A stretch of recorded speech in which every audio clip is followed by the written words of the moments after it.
Oh, we're going to go into a little bit about Sark. So where our office is, we are in Trevor Colburn Hall, room 117. Has anybody been in Trevor Colburn Hall yet? I know sometimes they have the general education classes in there.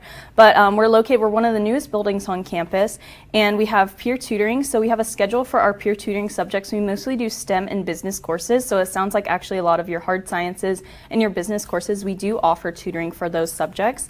The schedule for those is going to be posted online next week. So make sure you log on. All you have to do is come to the lab during the time your subject is being tutored, and you just swipe in with your student ID. You don't need to make an appointment or anything. You can come in and receive free tutoring.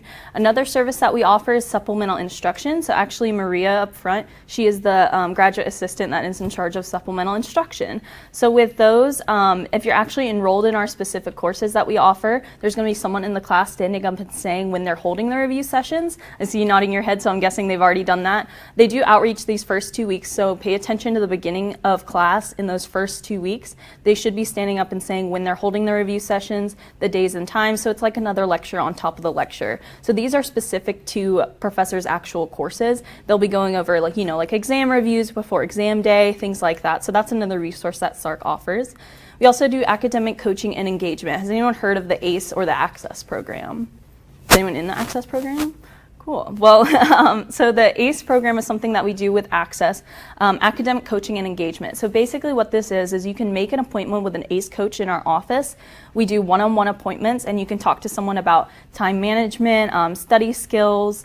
Sometimes they do helping you out with your schedule, like if you're having trouble focusing, how to read a textbook correctly, all of those things. We have all of our subjects online. If you check out the sark.sds.ucf.edu website, those are really helpful one-on-one sessions. So you can make a one-on-one appointment with an ACE coach, and they'll sit with you for an hour to just talk about if you need help academically, what you can do to improve your study skills, anything like that. So then academic success workshops. So congratulations, you're already using a Sark source. So this is one of the academic success workshops. We have more workshops throughout the semester. A lot of the GAs in the office will be facilitating them. So it's kind of like a little bit like experienced students teaching you how they've gotten through the semesters and things like that. If you have any specific questions on different topics, we do topics like beating procrastination. This one's time management. We have test taking anxiety, preparing for finals, things of that nature. So go ahead and find the workshop schedule online on the website as well. And then online support. So actually Sark is so resourceful that we have 2 websites. If you go to our main website and click on the banner that says click here for 24/7 assistance, that is the Sark online website. So it's actually designed for distance learning students. So we have a whole other website that has a lot more detailed information, such as like workshop handouts. So everything that you have today and in front of you on the desk, those can be found on the Sark online website. And so is everything okay?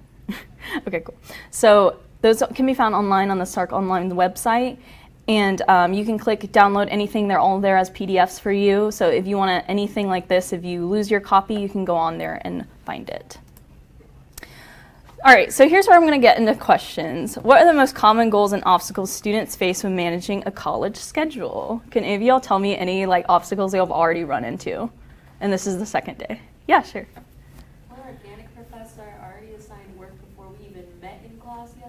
Yep. So sometimes the difference between college and high school, or even community college or anything like that, whatever type of degree you got before, they are a little bit different than college. So sometimes you always have to check web courses. If y'all have not, everyone's been on web courses, correct? Please raise your hand, yes. Okay, cool. That is very important. You all need to log on to web courses almost every day. Always check your deadlines. There's a calendar feature you can set to where you can see your classes on your calendar. That way you can check your deadlines, make sure you're going on there and seeing when things are due. Like she said, sometimes the professor will post things before class and expect you to have it done when you come to class. Or they'll always have printed materials on there. Maybe you need to bring to class, things of that nature. So make sure you're always checking web courses. Any other things that y'all have faced already? It can be anything, like parking or, yeah? Getting to classes on time when they're across campus and 10 minutes apart. Yeah, so that's another thing. This campus is huge. You're going to have to know how to adjust and things like that. It is your first week, so be patient with yourself. Trust me, a lot of people, I struggled with it my freshman year, but honestly, after halfway through the semester, you know every single shortcut to every single building. So just give yourself time. Sometimes when I didn't have class, or if before or after classes and I had nothing to do for the rest of the day, I went around, I literally walked campus and found different paths to go from my housing community to my classes. So I knew like the quickest way to get to things. Sometimes you can do shortcuts through buildings and things like that. So be patient with yourself. It is a learning curve. So those are just some of the goals and obstacles. And especially UCF is so big. We're going to talk a little bit more about some common goals and obstacles. So making new friends. I know a lot of you probably have come from probably far away, or maybe you did come from close, but a lot of your friends left. So making new friends in college is always an obstacle. I struggled with it for sure my freshman year. Continuing to earn good grades. Sometimes the course material is more rigorous or it's different than how you learned in high school.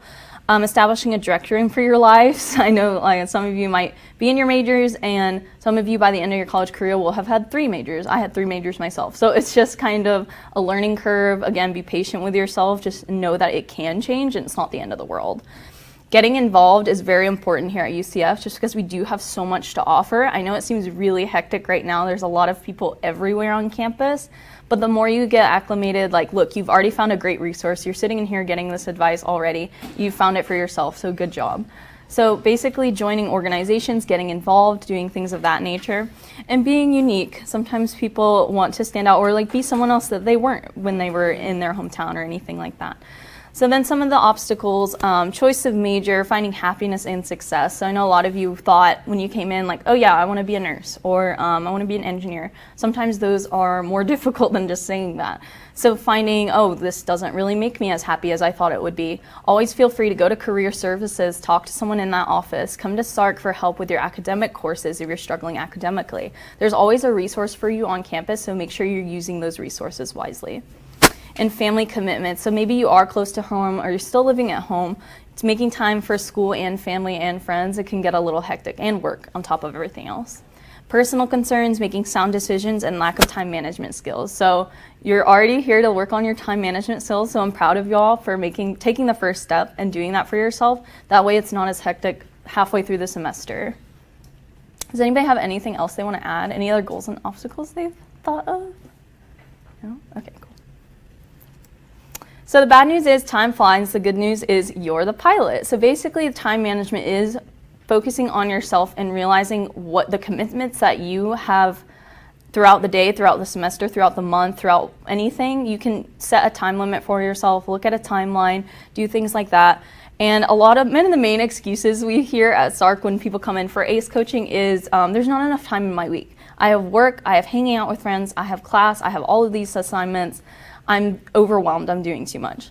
So we always kind of break down this notion for you. It's a false notion that there's not enough time in a week, because there's 168 hours in 1 week.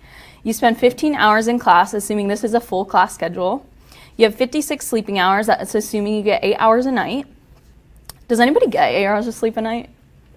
Wow, props to you, because I wish I could do that.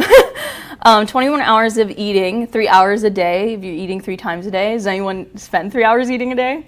Yeah, cool. Probably more for me. But so that leaves you with 76 hours that can be used by 20 hours of working. So if you have a part-time job, this is still manageable for you. And then 25 hours of relaxing and socializing. So that's basically a whole day where you can just not do anything. And which means that you could still have 31 hours left for studying. Who wants to spend all of those 31 hours studying? Yeah, no, but we have the time. So it's not that we don't have time, it's that we need to manage our time a little bit better. So step 1 is knowing your habits, making a list of everything you do during the week, and next to each item, add how much time you typically spend on that task each week. So basically going through your day and thinking, okay, well, I have class from 12 to 1:15. Then I have class from 3 to 4:15. I need to make sure I have time to eat. I have work from 5 to 9. I need to get the homework done before my next day. I can do that in the morning. So basically looking at all of your responsibilities, actually taking the time to do that, because that's a lot of time. A lot of times people just don't take the time to schedule things out for themselves, and that's where they get messed up. So making a list of everything you do during the week and reflect, what are my top priorities? Does your timing align with your priorities? What do you want to spend more time on, and what could you use to cut back from? So that's why on your tables I have the Eisenhower Matrix for you. So up here I have some examples So basically how this works, there's 4 boxes, I should say, and there's 2 columns and 2 rows. The top 2 columns, there's an urgent column and a not urgent column, and then the ones on the side say important, not important. So these 4 words, do, schedule, delegate, and ignore, that's kind of your guiding principle of what you need to do throughout the week. You don't have to fill them out now, but if you already know that you have stuff that you need to tell yourself to do, schedule, delegate, or ignore. Like, let's say ignoring is definitely reading about sports or binging Netflix. Like, you don't need to necessarily make time for that. If you have time, that's something you're gonna do. However, you do need to like write your assignment or study your for your exam next week or something like that. If something's like you still need to do, like work out weekly, meditate daily, things like that are important for your self-care. Self-care is also important. We will talk about that a little bit later. But making sure you're making time for those things you don't necessarily need to do right now, but you definitely still want to make time for. So I left you that little box on your table. Feel free to write anything that's on these. Does anybody have anything they want to share? So I know I definitely, in my not urgent but important box, I always put hanging out with my friends because that's how I unwind. That's my self-care tactic. Work and school can get a little hectic and I get kind of into like it's too into my head when I don't have time with my friends and I need to talk to people. I'm very extroverted, so I like to talk to people. So I always make sure I put that in my schedule column because that's something that's not necessarily urgent, but it's very important to me. So these boxes also can look different for different people. Does anybody want to share? Remember when I said I was going to ask questions? Thank you for participating. For the important but not urgent, so the schedule, doing my laundry. Yes, exactly. So basic things, and that's sometimes things that you don't think about when you come to college. Like, I'm going to have make time to like make food, meal prep every week if I want to do that. I need time to do my laundry. I need time to like go to the store. I need time to like get my car fixed, things like that. So I always have to oil change. That is definitely in my due, but not urgent. I should do that more often. You should always get your oil changed. But so that's something that maybe you need to delegate. Yes? I have to leave in like 2 minutes for class on the topic of time management. Yeah. But I thought I'd make a quick contribution. My important and urgent is clearing out my emails, both my student email and my personal email. My personal email is a lot worse, as in over 4,000 words. Yeah. But yeah, I want to do that just to like get organized and make sure I just completely Don't miss stop anything. missing stuff. Yeah, because exactly. That's annoying, Yeah. So I will tell you right now, your night's email is very, very, very important. You should have that on your phone, have it send you a notification when you get an email, because sometimes that's how professors will either like cancel class, move class, you need an assignment right before class, make sure you print out something, things like that. So you'll get those web course notifications through there. You can set up your web courses to where it'll send to your night's email.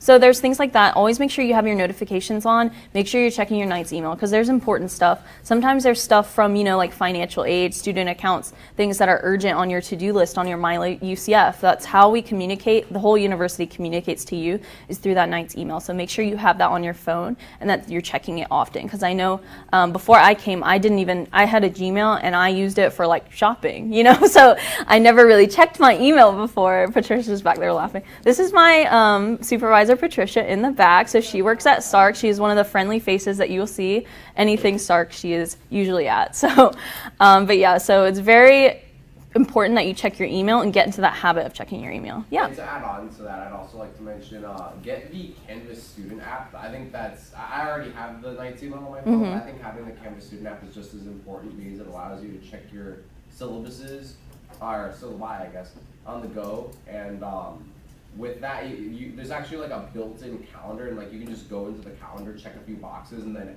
all of your things that you need to do are just on the calendar for you, so you don't even need to like take time to put everything in its exact place, which is very nice. And, yeah, so exactly. But yeah, just having that on your phone, then you can just like check it anytime. Yeah, because we always have our phones glued to our hands, right? Yeah, exactly. But so yeah, the Canvas app is actually like what you can log into your web courses on. So for anyone who doesn't know what Canvas is, it's like the platform that utilizes web courses. So basically you can download the Canvas app, log into your web courses through there, and have everything that's on web courses on your phone. So there is, I did mention like the calendar earlier, but you can have the calendar right on your phone, so you don't need to add that into your planner if you're more of a digital person. We'll talk a little bit later about student schedules and things like that, but things like that are very important. Thank you for sharing, appreciate it. Does anybody else have anything they want to add about the Eisenhower Matrix? Thank you for coming. All right. So moving on, after talking about the Eisenhower Matrix, that is something that we do in ACE coaching. So that's just one example of these important study skills and things like this. So ACE coaches are actually trained to teach you how to do things such as this. So I just wanted to give you a little taste of what we do at Sark and plug ACE coaching because they're very helpful. Yeah, have a good one. They're very helpful. So if you go and make an ACE coach, you can do it right through your MyUCF on My Night Star. If you go on our Sark website, it's sark.sds.ucf.edu. There's a whole tab on how to do one-on-one. We also just started offering one-on-one tutoring. So if you're struggling with any of the topics that we offer in the lab, we do have some topics that are offered one-on-one. So you can sit with a tutor for 2 hours and ask specific questions. That way you're not disrupting the whole tutoring session. Or if you just want that private one-on-one session, you can have that with a tutor. But we do those with all ACE appointments are one-on-one, so they are very private. They're confidential, so not really anybody like about your academics, nothing's going to get out. So yeah, I just wanted to once again emphasize ACE coaching because that's one of the if you're coming here for this workshop, you would very much utilize ACE coaching.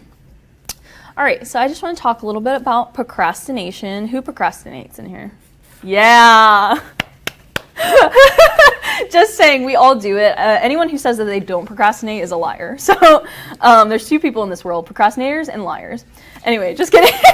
That's really bad. But I just want to talk about procrastination, why we do it as people. Everyone does it. It's a normal thing. Do not beat yourself up because it's very normal. That's why we're here, just to manage our time better, to procrastinate less. So this cycle might seem very familiar to some of you, but talking about, let's start with the thoughts or reminders about an upcoming task or deadline. So let's say you have this very important paper coming up. It's 5 pages. You don't know the topic too well, so you're not very confident in it.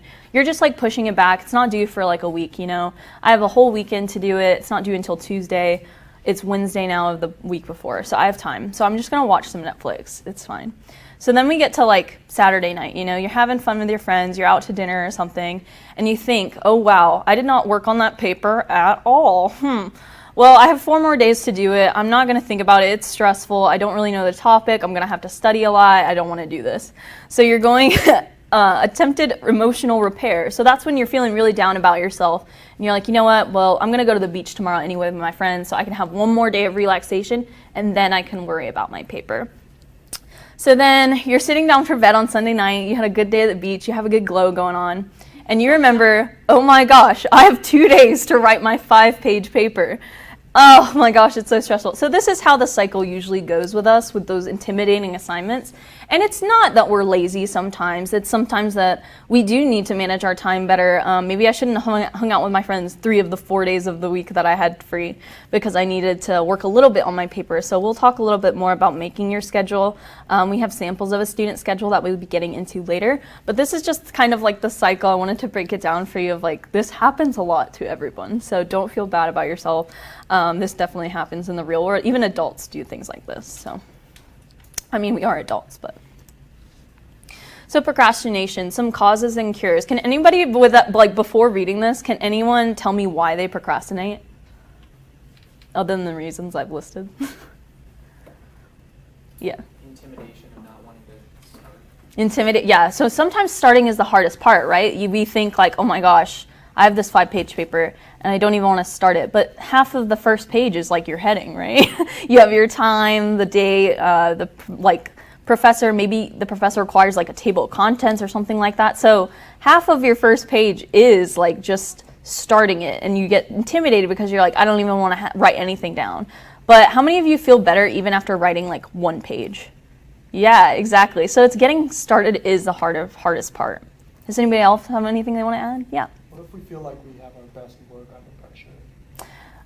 See, you don't though. Like, everyone thinks, yeah, I do my best work under pressure, but think about how stressed you are before that deadline. Think about your quality of your work is not going to be the best that it can be if you're not like checking it. Let's say you turn it in 5 minutes before it's due. You didn't read that paper before. So you probably have a lot of spelling errors, a lot of careless grammar errors, things like that, that the professor will mark off for. I had a professor that every grammar mistake, he would mark off 5 points. So if you've made 4 grammar mistakes, that's automatically an 80 on your paper. So there's some professors that are that harshly, so we need to make time, like take time to actually do our work and things like that. So good point though. A lot of people make that excuse. Anybody else? Yeah. For me, like, sometimes I'll tell myself, oh, like, this assignment isn't going to take me that long, and then by the time I sit down to do it, I'm like, oh crap, this is going to take me a lot longer than I thought, and then you get really stressed. Yeah, that's definitely happened to me before too. So sometimes that's why it's so important. Like, honestly, in my schedule, I make time to just like for 30 minutes out of the day, just check my web course and then see what the assignments even are. So I'll like just read. I won't do anything in that 30 minutes. I'll just say, okay, this might take a couple of days. I'm going to schedule it for earlier than I would have a discussion post that's going to take 30 minutes. You know what I mean? So basically going through and seeing, because one time one of my friends, she had a discussion post and she goes, oh, normally those only take me like 15 to 20 minutes. We just have to write a paragraph and reply to 2 people. She goes to do it, you know, like an hour before it's due. And the discussion post said, read this 5-page document first and respond to these 3 topics within the document. So it's things like that. You should always read the instructions before you sit down to do something.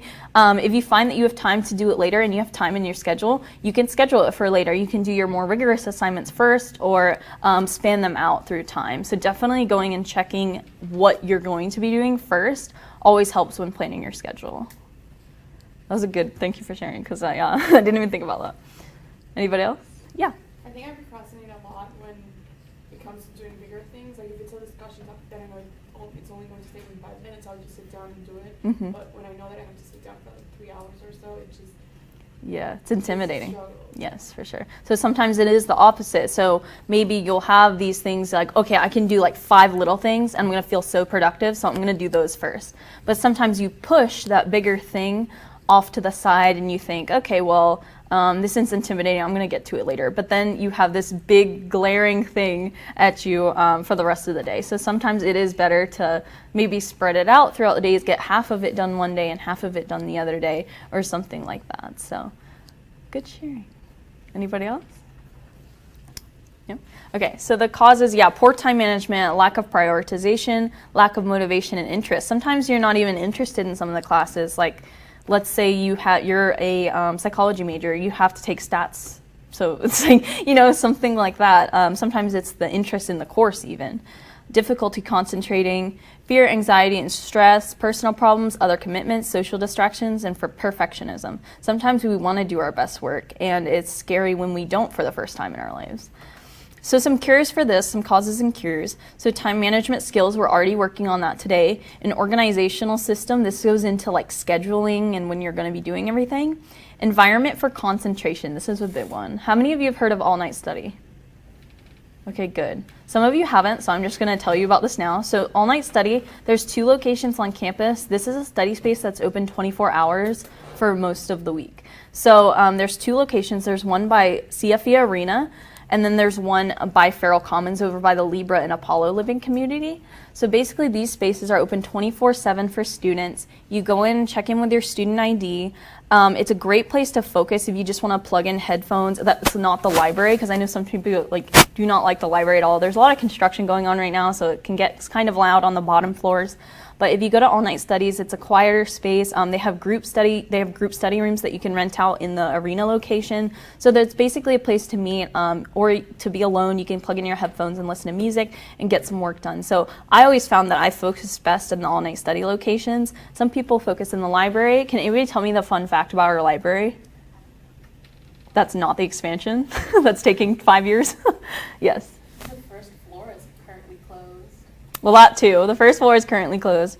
But, so our library is actually a progressive library. So when you walk in, you're on the 2nd floor. You actually go to the bottom floor to get the first one. That's the one that's closed right now. But that one's mainly group study, and it is loud down there because that's where you can be loud and no one will shush you. The 2nd floor, it's a little bit quieter, but it can still have groups where it's a little bit louder. The 3rd floor is where it's supposed to be a little bit quieter. The 4th floor, I went up there once and I will never go again because I'm a loud person and it was just intimidating. So I was like walking with my Chick-fil-A cup, my ice was rattling and people were like looking at me because they heard my ice rattling and I was scared. The 5th floor, you can hear a pin drop in there. It's so quiet. So if you're one of those people that need complete silence, like how many of you don't even listen to music when you study or something like that? Yeah, you can't even listen to music. You have to have it completely silent. The 5th floor of the library is going to be your best bet because it's called a progressive library, so it gets quieter as the floors go up. Again, with the construction right now, you might hear a little bit knocking, but once that's done, that's how our library is set up. So yeah, your environment is very important for concentration. And reminding yourself of your long-term goals, this kind of goes into goal setting and motivation. We do have another workshop on that as well, so I'm not going to go too much into setting goals. But these little goals, like kind of when you make your schedule, you are setting little goals for yourself. That way you're not stressed in the future. Making a manageable study plan, go public, accountability helps. So this is something that you can make study groups in your classes. If you have a friend that's in the same class, say, hey, let's go to the library together, or like, let's go to all-night study and study for this test together, things like that. Don't be afraid to study with a group. It really helps for me, it was a motivation thing. I didn't even have class with some of my friends that I went to study with, but it just helped to sit down like, okay, why don't we study for an hour, take a break for 15 minutes and chat and catch up, and then go back and study for another hour. So just kind of like being around people that you're going to study with, being more productive than just like hanging out watching Netflix, you know.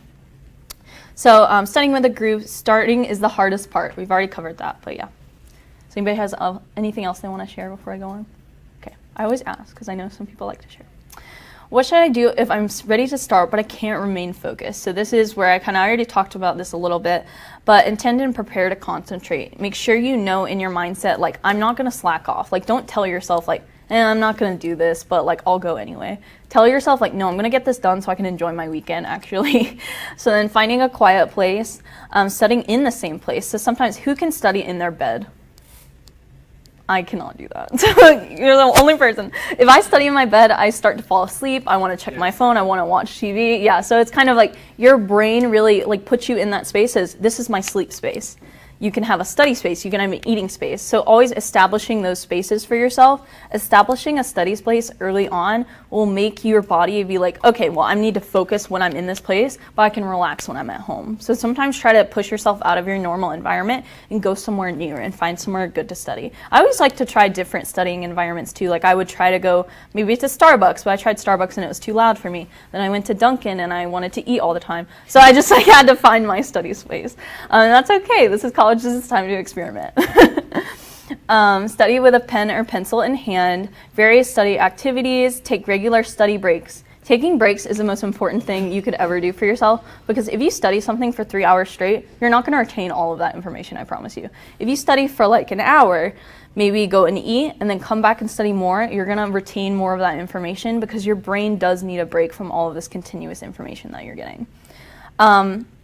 Using a worry sheet, sometimes you can write down like what you're really stressed about, get it all out, and then realize like, okay, when you're doing your work, your worry sheet needs to be put away. You're not going to think about those things. I kind of like call that my to-do list. Like if I'm worrying about other things to do, I write down, like I separate my school and my personal life and like other stuff that I need to do. So that's sometimes a good thing that people use.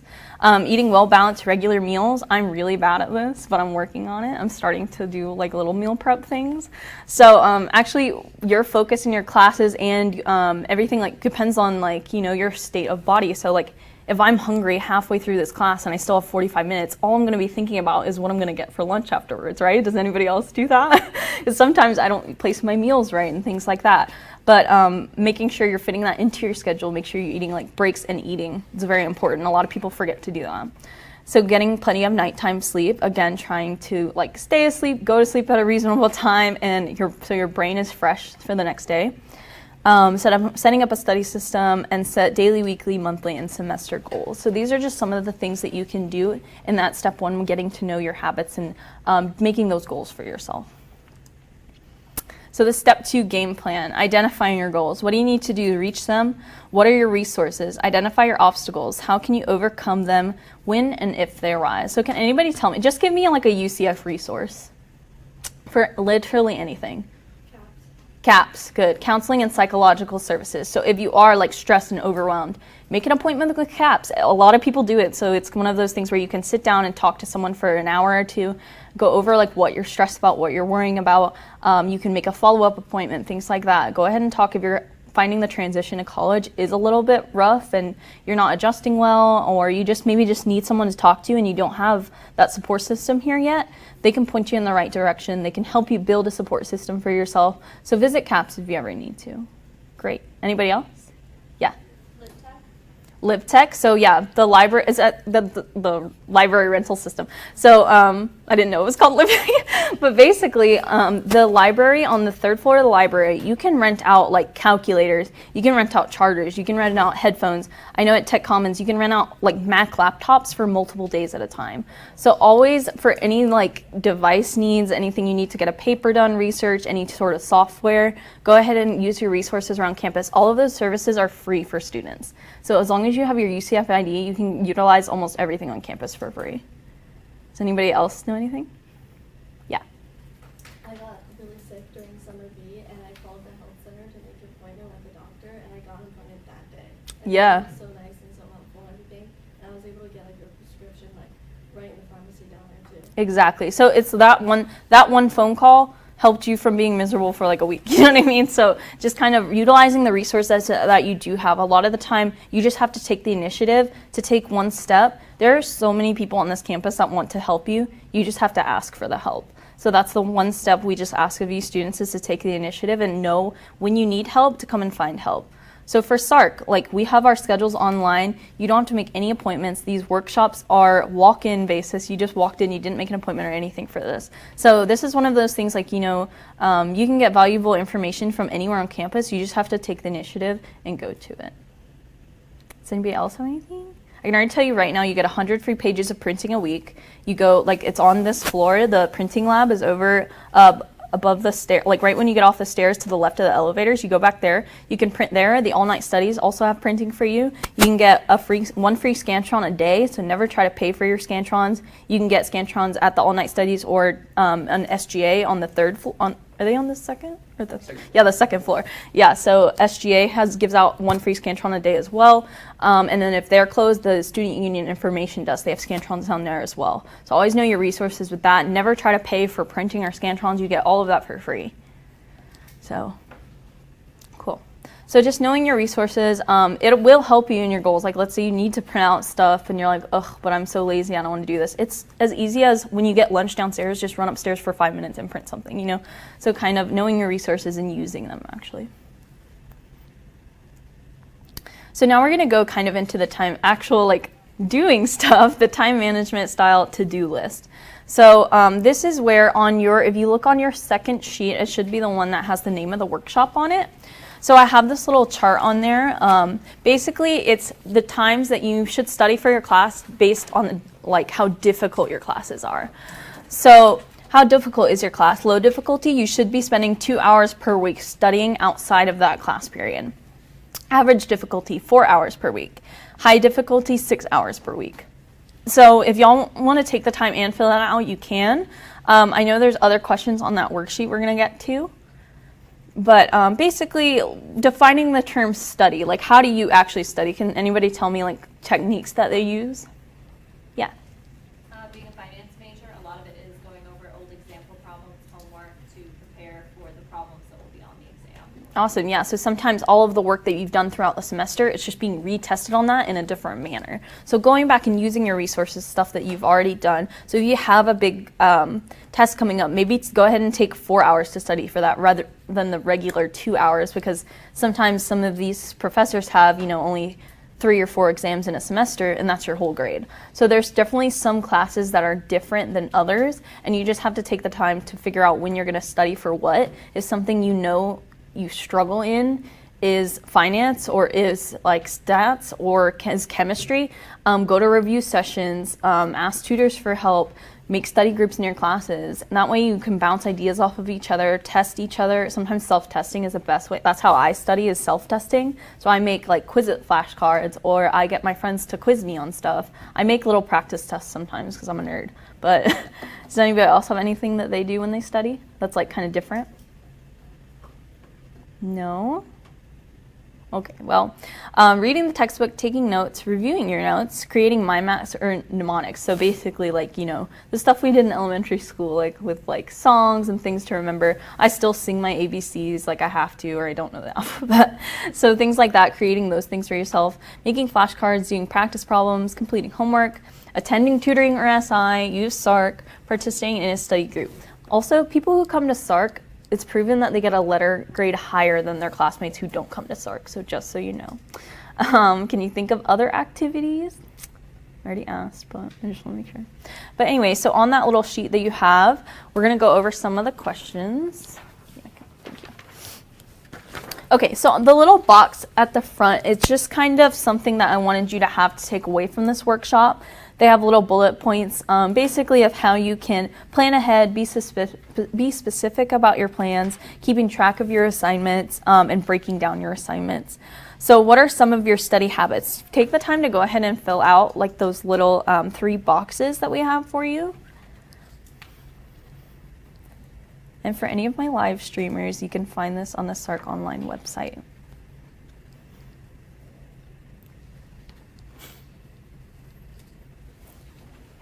And feel free to talk among your tables too if you like didn't think of something, or any study habits, or listing your schedule or work schedule. Establishing a reward system is something I want to talk about later, but feel free to take the time.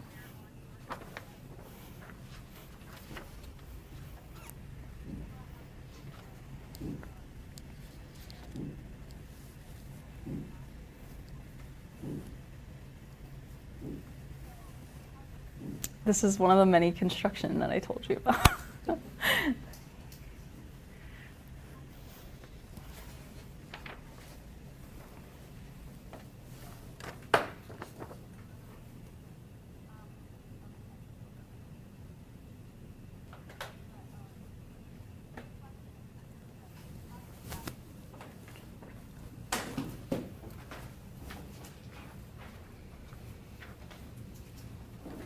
This is good. We're doing some self-realizing here.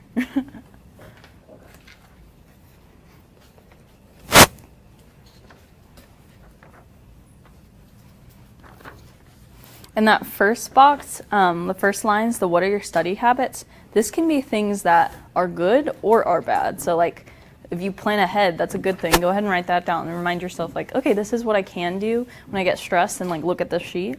Or leaving things until the last minute. You're being real with yourself. Like I do kind of do that sometimes. So basically realizing your study habits, and what we're going to do with that is try to plan things around that.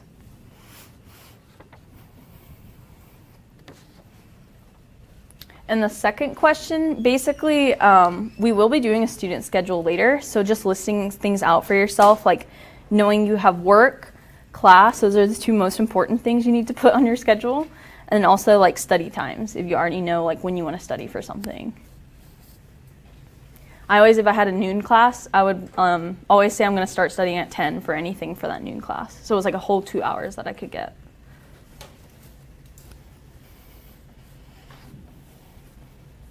Does anybody want to share anything that they have already? I saw some people already writing some stuff, so. Thanks for coming.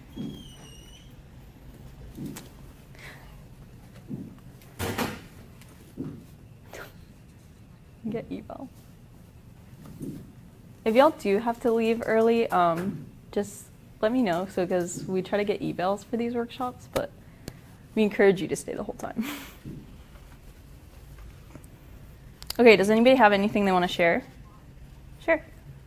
So for my established reward system for yourself, I give myself an hour break for every 2 hours of studying, just so it doesn't become monotonous and I don't get stuck on one subject for too long. Yeah, that's true. Because sometimes you have to study for 2 subjects at once, right? Because sometimes, let's say you have 2 exams in one day. That's happened to me before. So like I had to split my time between studying for 2 different classes. So giving yourself, like, let's say I study for one class for 2 hours, give myself an hour break, you know, listen to music, get something to eat, and then I come back and study for another 2 hours for my separate class. So that's a good reward system for yourself. Mine is always Dollar Cone Wednesday at Toppers. So on Wednesdays, so all of you know this is very important. There are dollar ice cream cones at Toppers, the little ice cream shop by the reflection pond. On Wednesdays, they have dollar ice cream cones. They're like $1.25 now. Thank you for pointing that out. It's depressing. But if you have like 5 quarters, you can get free ice cream. Not free ice cream, but you're paying for it. Yeah, if you have 5 quarters, you get free ice cream. Anybody else want to do anything? That's like my reward system. It's like when I've had a rough week or I've gotten a lot of things done, like doing this workshop, I'm going to give myself Toppers ice cream tomorrow. Does anybody else have anything? So reward system is honestly something that I encourage that you do for those really hard assignments. So let's say that 5-page paper, okay? Let's go back to that for a minute. So after the first page, that's when you get like, okay, I'm going to write my first page. When I get to the second page, I'm going to let myself stop, have 15 minutes to check my phone, talk to my friends, take a break, get some water, go to the bathroom, things like that. And then I'm going to sit back down after that 15 minutes. I also set timers for myself so I don't go over, because that's where you can like, you'll get sucked into like Instagram or Twitter or something like that. And you'll be like, oh wow, I only was supposed to take a 15-minute break. I took a half-hour break, so now I have to stay here longer than I wanted to. So it's little things like that that start to add up when you're like looking at your schedule, and that way you don't go over on certain topics that you didn't want to spend that much time on. So make sure you set timers for yourself too when you're studying. So then when I go back to my paper, I'm going to write 2 more pages, okay, and then after that, I'm going to have another 15-minute break, and then maybe like a 5-minute snack, like have time to like eat some chips, get some, brain food if I'm really like trying to bust out this paper. So then after the last 2 pages, that's when like your big reward is like, okay, yeah, like I can go hang out with my friends for dinner now rather than have to work on this paper. So things like that, establishing that small reward system for yourself can really help with like motivation, the motivation side of things. And just on the back of that was your class schedule if you want to fill that out for yourself later, but I just thought this handout would be very helpful for you to have some takeaways from after we leave. Does anybody else, anything else we want to share before we move on? Okay. So now we're going to look at the student schedule. So we did have we went ahead and print off the 3rd page that you have is an example of a student schedule. It looks a little bit different from this, but this is just something we wanted to break down for you. Like this, to me, this looks very intimidating. I don't use it like this, but some people find this helpful. So this just is a lot of colors for me, and this is not how I do this, but see how people have like personal time. That's something that like, okay, you wake up and you don't want to start your day just yet. Like I lay in bed, like I'm going to lay in bed for like another 30 minutes and check my phone and watch TV or something, eat a bowl of cereal. So sometimes you need to plan those things. If you have errands to do, traveling, this is the most important thing. If you need time to get to some, this is like not like traveling, like having fun traveling. This is like physically getting to point A to point B. Always give yourself time to get to class. Like, if you're driving to campus, you're gonna probably these first 2 weeks give yourself like an hour to 45 minutes to park. And then actually physically walking to your class. Let's say you parked in A, but your class is in psychology down here. That's going to take like 15 minutes. So don't say you're going to get to campus at 1 when your class starts at 1, because you're not going to have time to get there. So actually physically like planning your travel time is also important. So always making sure you're putting your class schedule, your homework, your study schedule, personal time, and then on Sunday you go to church. For work, you always need to put your work times in your schedule, things like that as well. So assessing your current use of time, so doing that kind of that Eisenhower Matrix, mixing it in, why am I prioritizing 2 hours a day to eat when it only takes me 30 minutes? So those types of things. Creating a routine schedule. It may change weekly depending on your class responsibilities and your schedule, and that's okay. But making sure you're tracking assignments and deadlines is also important. So making sure you're getting things done by deadlines. Breaking down the assignments and study times into small sections. So sometimes when there's like a big assignment that I have to do, I like to say okay, this is going to take me probably 4 full days to even do this assignment. It's like in my senior year, I had to have a whole case study done that took probably like 2.5 to 3 months. So things like that, like with big assignments like that, you're gonna have to give yourself time. This is where group projects start to come in, because you're gonna have a lot of group projects in college. So kind of managing your time, making sure you're getting your portion done, making sure you're helping other people get their portion done, things like that, communicating when you're gonna be doing what, because sometimes the project isn't due until the end of the semester, right? You don't wanna start 2 weeks before it's due if it's a semester-long project, because there's a reason it's a semester-long project. You need that time. So basically scheduling for yourself when you're gonna get these things done. So breaking down your assignments into smaller assignments. Planning ahead, using reminders, and reassessing your use of time. So I like this little picture because it's time you spend doing homework, and the orange area is ignoring it. So that's kind of funny to me, because we spend the only time in this chart that you're actually doing the homework is the little blue sliver. So this is like something that people do regularly. It's talking themselves out of it, asking other people, well, how did you do this? And just kind of like goofing around types of things. So making sure we're like actually doing our homework when we say, because sometimes you'll say like, oh, okay, I'm gonna go study with my friends.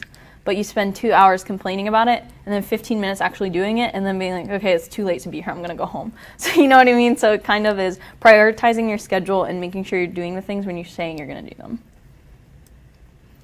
And being realistic about your schedule. Avoid taking on too much. Learn to say no. So this is something that I struggled with when I started getting really involved at UCF. I ended up doing, like a chair position. I had to have volunteer hours for my major. I had to have internship hours for my major. So things like that, like learning to say no to things is very important for yourself. If you're one of those people that likes to be really involved or take on a lot of responsibility, just give yourself time and know that like, I'm already run ragged this week. If I take on these 2 extra things that someone asks me to do, I'm gonna explode. So actually being honest, like learning to say no when it's not gonna fit into your schedule, that's the benefit of planning out your schedule beforehand. You'll like know when you're not busy and you can do things. So being cautious of your work hours. If you go straight to work from class and work until 10 p.m. each night, when will you be able to study? So this is when it's really helpful. Like if you work at night and go to school during the day, it's really helpful to like get up at like 9 or 10 and work for those 2 to 3 hours before class at 12. That way you have that homework done and things like that. So being realistic about time allotted for school, and will you have the time to meet all of your commitments and get your schoolwork and studying done? Have you set aside time for yourself? And if you don't have time for yourself, school, and work, then there is something wrong. Like there's a lot of hours in the week. You need to reassess and realize that school comes first. Because sometimes people try to do full-time jobs in school, and I understand that they'll need, the financial assistance there. But honestly, there's always something you can do, because it's not worth it to, start failing in school or drop out of school just because you have to work. That's the whole reason you're working, is to go to school. So always make sure you're putting school first before work.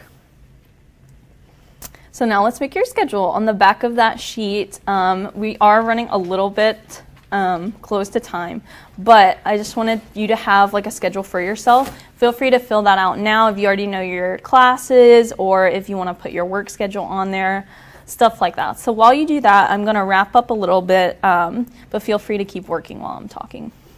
So if you're not a really big person that like likes to write things, there's also other time management systems and styles that you can use. So for those people that do like to write, how many of you use like a physical planner? Anybody did that? Yeah, I do that too. So, but some people like to have everything on their computer. So you can sync all your calendars, make sure like if you have 2 different accounts, make sure you're sending like calendar invites to yourself, things like that are really useful. You can do the reminders on your phone feature, whiteboard calendar, combination of anything. So like I always have stuff on my calendar, on my work calendar, but then I'll have, if you look at my desk, I have like 10 million sticky notes everywhere. So that's like also how I remember how to do things. Like if it's stuck to my computer, I'll be like, okay, yeah, I need to do that now. So there's different little reminders how you know yourself best. So you know like, okay, well if I fill out this piece of paper now, I'm probably not gonna look at it for like 4 days. Don't do that to yourself. Like if you do it best technology-wise, like do it on your computer, do it where you're going to see it, do it where you have alarms set for things like that. So everyone is different in their time management styles. That's why I don't like it when people say like, oh, you should do this is how it's going to do. Like you need to do it best, what's best for yourself. Like you know yourself best, so make sure you know what kind of time management systems that work best for you. And feel free to try new things, and if it doesn't work out, switch it up. Like, you don't have to stick to something if you don't like it. Like, let's say you fill out this sheet and you never look at it again. Then obviously, transfer it over to your electronic calendar or something like that. So make sure you're taking the time to actually do that for yourself. Step 3, assess and adapt. Is this working? How do I feel about my time? Am I accomplishing my goals? Am I getting my work done on time? Could this be working better? What could I be doing differently? So let's say you're like really stressed right before class every day because you didn't have enough time to study, or you didn't go and print your paper like before you needed to and stuff like that. If you're constantly finding that you don't have enough time, rearrange your schedule to where you will have time and you won't be as stressed. Where can I go for new ideas? You can always like ask friends how they do things. Don't be afraid to change it up and use your resources. Again, I cannot stress enough to you how useful the resources here are on campus. And developing your own style. So the ideas expressed in this presentation are my learning starting point. Everyone's learning styles and feelings are different. So this is what I was saying. I like this picture because it's like, do you, boo-boo, really do you? Because everyone's different. What works for one person probably won't work for another person. That's okay. College is a time to be flexible and creative. This is kind of the time where you're going to know where you even like how you work best. So like even when you graduate from college, how you manage your time is going to be very important, because they're not going to hire someone who doesn't get work done on time, or like doesn't meet deadlines, doesn't show up to work on time, things like that. So college is a time to be flexible and start to learn yourself and know those things about yourself for your time management schedule. Reflect on your experiences, experiment, and try new things to identify what strategies work for you before test day, before studying, before anything. Identify your motivations for doing well, and use the resources and opportunities you have as a student to develop your own style and approach to studying. So some guiding principles. This is on the little time after time managing a student schedule worksheet, but I just wanted to leave you with this. So make sure you're keeping track of your assignments, like we talked about, the planner, calendar, assessing your use of time, creating that schedule for yourself, knowing like it's gonna change probably when I have like more rigorous assignments one week and then I have a chill week. So just like planning that for yourself. Breaking down your assignments is very important. Planning ahead and being specific. So being specific is something that also really helped me. So like when I say like study for my chapter 2 exam, I'm like, that's so broad. I don't know what I'm talking about when I say that. So I always put like, okay, study Newt's Law or something like that, like study things that are going to be on the exam, or actually like writing down like, do this assignment, it's on page 42, questions 1 through 5. So things like that. So actually seeing those specific assignments will help you and know to like what you're going to be doing when you're doing it. So sometimes writing study on your calendar isn't always effective. So do what you're supposed to be studying. Follow through. Make sure you're actually doing what you said you would be doing on your calendar. That's the first step to time management, is actually saying you're going to do something when you're going to do it. And the quiet study space is always a good idea. Rewarding yourself and saving time for yourself to maintain a balance. And if you're struggling to stick with it, develop a UCF support team. We have all of these great resources for you. We have some listed on the sheet for you as well in case you ever forget, but you can go to basically anyone on this campus and receive the help that you need. So now that you know how to manage your time, charge on. Thank you for coming. We appreciate you coming here. We do have evaluations for you to fill out, so if you don't mind staying back for a couple of minutes, it just helps us with our feedback and everything. So.